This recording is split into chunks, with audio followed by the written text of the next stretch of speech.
What's brackin', guys? Welcome to episode 11 of season 2 of my Granada career mode. We'll get right in this episode with a match against Barcelona. So, we definitely wanted to grab a huge win in the second leg of the Spanish Cup, of course, the round of 16. This would be absolutely huge as we first one leg ended in a 0-0 draw. So they actually have that mixed squad. As you can see, they have Aguero and Messi on the bench. So that's just kind of crazy to see how the team would be like if they had both of them starting. If they had Suarez, Aguero, and Messi up top, that would be a crazy lineup. So we have that 4-2-3-1 again, but you'll see Barcelona came out with the first big chance of the matchup as Deulofeu is going to cut in, and Winston Reid's going to be able to deflect that, thankfully. So they really just showed a lot of grit. But Murillo coming up, he's going to play the ball through here to Cordoba, and he's going to cut the ball back to Bonanote, who's going to find the run of Frey, who's going to cut back in, make some space. He's going to take a shot, just power it through. He's going to hit off of Ter Stegen and go in. He's really powered that shot, and that's how, got that little nice deflection to go in right there. But some beautiful counter-attack play, of course, started by Murillo, just pushing it high up at that center back position, stepping in, getting things going for the squad. You'll see again, ball played here from Frey to Cordoba. He's going to get a little bit of space. He's going to cut back in. He's going to take a little finesse shot, but unfortunately cannot get too much on that. But we'll see Barcelona coming back. Alex Song pushing up. Ball's going to be played into Luis Suarez. He's going to try to flick the ball over. It's going to hit off of Reid, and ball is going to be played back to Deulofeu, who's going to finish that. A bit unlucky there, if Reid would have just been able to jump up, get some good contact on that, and header that away. That chance probably doesn't happen, that goal doesn't happen, but definitely, it was a tough, just such a tough reaction to make, so close to that ball. So, it's going to be tied up. Of course, we could still win with this result here, but unfortunately, just I believe that's full carry is going to play Deulofeu onside, as I didn't offside trap, but unfortunately, for some reason, Fulcare decided to still man mark Deulofeu and keep him onside. That's just one of the problems with marking in the game. It's basically all man marking, so you'll have those occasional slip ups with it's usually the left back or right back is going to latch on man mark and ruin things. But Fulcare is going to cut in, take a shot, just going to miss that wide. So we are pushing for that equalizer because that equalizer would win us the matchup. So Frey is going to come back in. He's going to play the ball to Fulcare. He's going to cut back in to his right foot, cross the ball into Cordoba. He's going to leap up. That's going to hit the post. Unfortunately, he just cannot get over the defender who was lying on the ground, make anything happen. He's going to be played through again. He's going to take the shot, and Ter Stegen comes up huge with that save right there. Tremendous stuff from the Barcelona keeper. So actually, I have the chance on this corner kick right here. Ball played to Winston Reid. Just gets that on the wrong side of the post. Unfortunately, that's actually going to run out the matchup. That second goal was really unfortunate because it was just pretty much a mistake from our left back Fulcare. That just probably could have kept on going. That would have been a huge upset. But Bobim is going to move on to I believe it was Deportivo La Corona.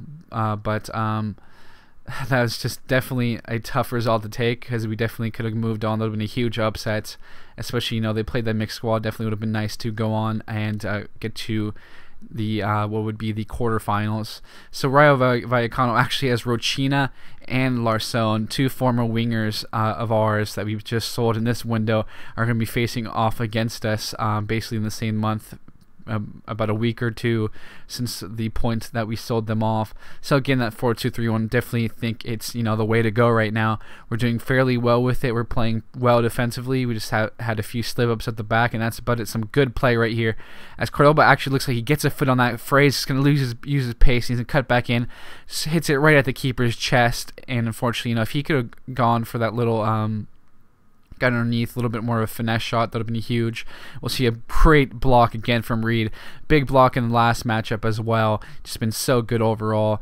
So the ball's going to be played out wide from PT over top to Bonanote, and it looks like it's going to hit off of the Rayo Vallecano defender. As we know, this is late into the matchup now, and we'll see, of course, stoppage time, 90th minute. Ball's going to be played in to Winston Reid. He's going to get that in the side netting. What a header from him. It wasn't too much going on in this matchup. It was basically a stalemate throughout. Both teams had their fair share, had a chance or two. You'll see Reid, tremendous contact, tremendous placement on that header for his first goal in Liga BBVA. Just tremendous stuff for him to grab that very timely first goal in La Liga as we go on to win that match 1-0. And we'll, in the last match of the episode, we'll be playing Real Zaragoza. Definitely want to grab 3 points in this one. Keep on going in this league, in the league play, and you just push up, because we're out of that chance of qualifying through the Spanish Cup. So it looks like it's going to come down to league to try to get to some Europa League football. Definitely want to play in Europe this season, and just going to Champions League would be huge, but definitely at least Europa League is my goal for this one. We'll see.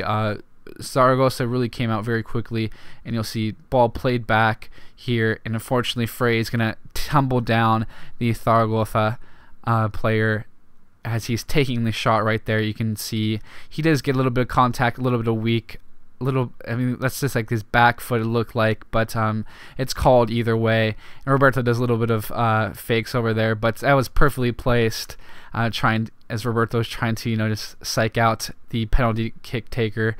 But he's unfortunately not able to do that. He wouldn't have been able to get to it either way unless he guessed tremendously, timed it well before the kick was taken. But either way, we'll see. Tremendous play right here. Frey is going to hit this again underneath the keeper. That was beautiful play from Corloba to Buonanotte. That pass to Frey and that finish is tremendous stuff. As you can see, the attacking trio on that side just does a tremendous job setting things up. Buonanotte's kind of gone in and out of the lineup throughout the year, and you'll see that pass he had to set up the goal was absolutely amazing, and that finish from the young Turkish winger Cameron Frey was amazing as well. Definitely been a great signing for us so far. We'll see the ball is going to fall right here. Winston Reed, another big deflection from him. 3 big deflections, one in each match so far in this episode, preserving the 1-1 tie right here. We'll see Folkier gets in the middle of that ball and does a good job to clear up what could have been a big chance. Cordoba's going to play the ball over top to Pitti. He's going to head it down. Unfortunately, cannot get a foot on that. Probably should have tried to hit that first time on the volley. So actually going to have some changes. Hutchison is actually hurt, picked up a knock, and we're going to try to push for that that goal right here. Taking off Hutchinson, who has been hurt, and we're going to go to that diamond formation, bring another striker on. As you can see, Bossetti is going to come on as well for Pitti, who unfortunately I think got a little bit tired. I think we need a little bit more pace on the wings as well. Someone who can probably finish, take advantage of the chances better, as we are trying to push for that goal right here. We'll see some good stuff from each other. Just absolute pass in midfield. Should have been called probably back right there for the foul, but we'll take it. Spalano is going to get to this. He's going to play the ball over the top to Corloba, and he's going to get on this as the keeper was not able to control that, and he's going to finish that. Tremendous goal from Cordoba. Just so much. 2 clutch goals in the 2 league matches in this episode. Cannot ask for anything better than that. As 12 goals for Cordoba on the season. Tremendous stuff in this episode. From first match, definitely if you would have been able to grab the result to push us on, it would have been huge. Hutchinson's going to be out for 3 weeks, so we're going to have either Marquez or Fronrico step in for him.